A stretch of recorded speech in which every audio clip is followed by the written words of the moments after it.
I wanted to say a big thank you to those of you who helped me get to 1,000 subscribers. It's a nice milestone to hit. And if you're not subscribed, I hope you'll consider doing so. And here is the video on house hunting, part 2. So this house is up the street from the church, and it's actually down the street from a school. And the house was okay, it's built solidly enough, but the things I didn't like about it, it had neighbors on 3 sides, so it didn't have any kind of expansive view, and the lot was a good size. I think it was like a 1,700 square meter lot, but I didn't want to be on that busy of a street, with the school being there. There's going to be quite a bit of traffic, and it just didn't wow me. There just wasn't like that feeling. I wasn't feeling it. Just wasn't feeling it. It also had 4 mango trees, which I realize now, even though I love mangoes, like that's a lot of mangoes to manage.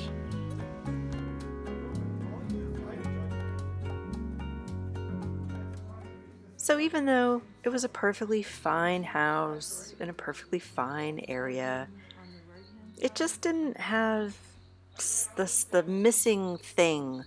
There was no chemistry for me in that house. And so I go on to look further.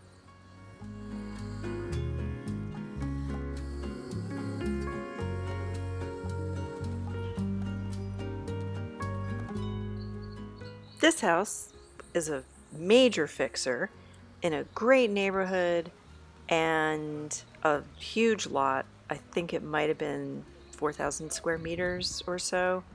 It had 3 structures, a pool, a pond, and everything needed renovation to some degree or another. And the asking price is $399. I believe it's sold for $375. It's definitely going to be a major project for whoever takes that on. What I found really strange was the layout of the kitchen. It's this huge kitchen area, but it's completely separate from the house, which is actually kind of small with these 3 bedrooms. But the kitchen area looks like an industrial-sized kitchen where you could supply food for a restaurant.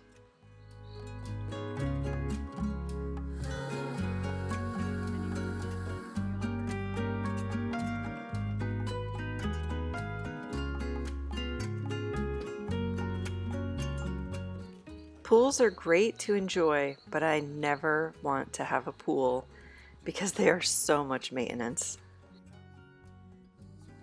So then I went to look at this beautiful lot.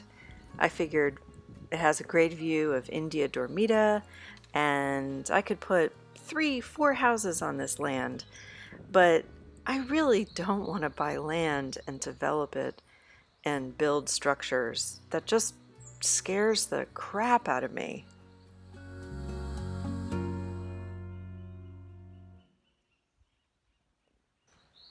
If I were 30 years younger and had a lot more money, this would be a cool project. Oh, and then there's this one. The house is actually not for sale, and the number is incorrect. So yesterday, I brought a friend to see a house that I had driven past, and I'm gonna admit, we trespassed, but there was no one living in the house. And online, it's not something that I even considered because it just looks kind of mismatched. It's just weird. It's kind of this like industrial house, but the property is actually really pretty cool. It's a 1,000 square meter lot, and there's a view of the mountains. It's in a nice quiet neighborhood.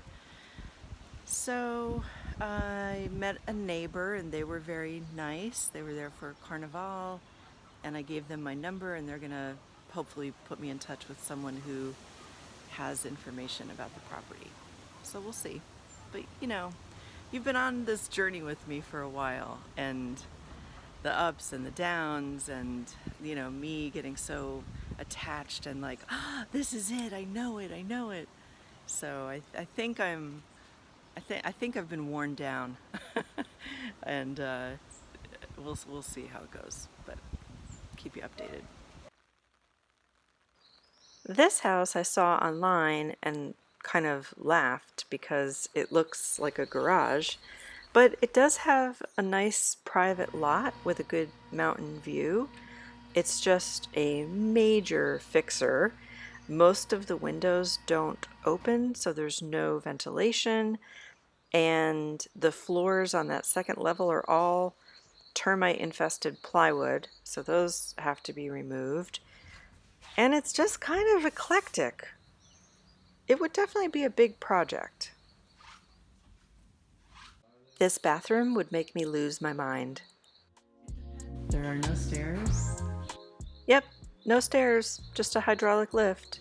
And half of the house is this garage.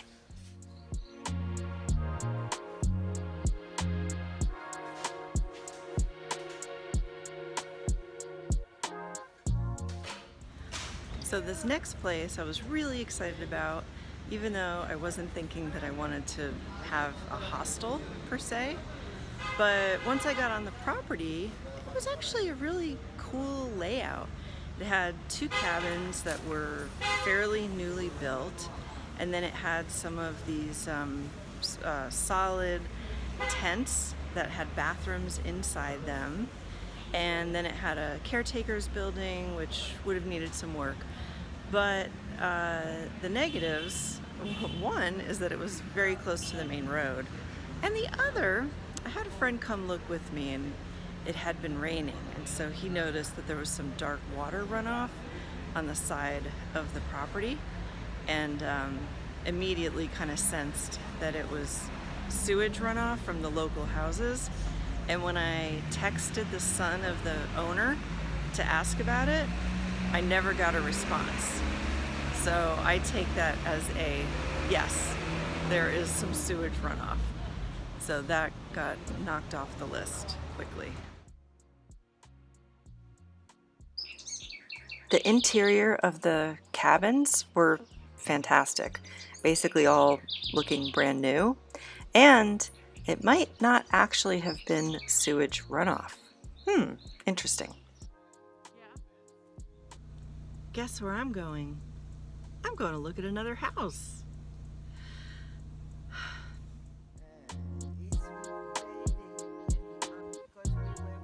So this house was about twice my budget, but it had been on the market for quite some time. Really loved it. It's just a perfect layout. I could easily see living there, and it had a little casita that was a trailer camper at one point. It's very private, great grounds. The property seems a lot bigger than it is. The only negative is that down the road at a dead end, there's a local cantina, and they have music playing that's pretty loud late until the night. And I don't want to be around loud cantina music.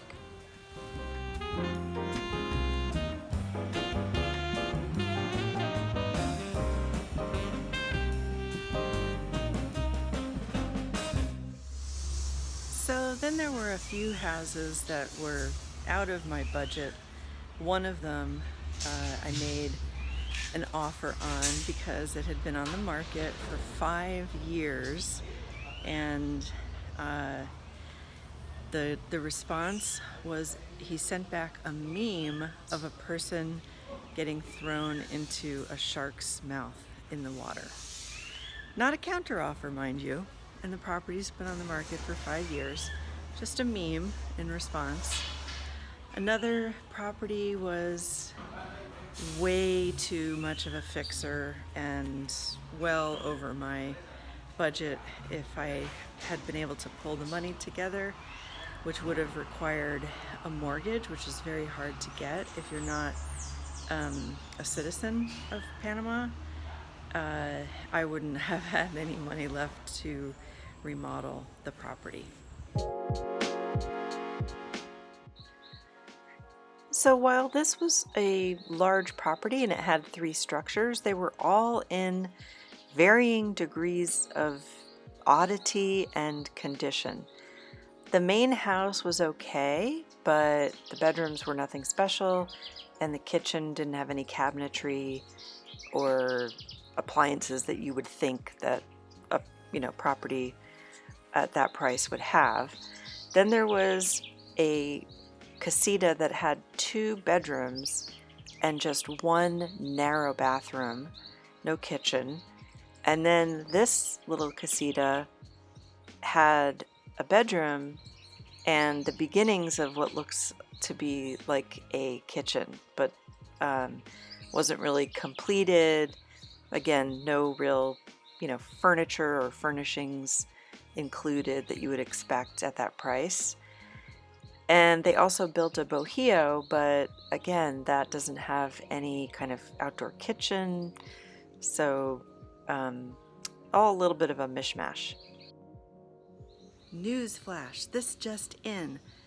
At this time, I have an accepted offer on one of the houses in this video. Now, there's nothing in writing yet, there's no contract, no money has changed hands, so who knows what could happen, in another 3 days or 3 hours.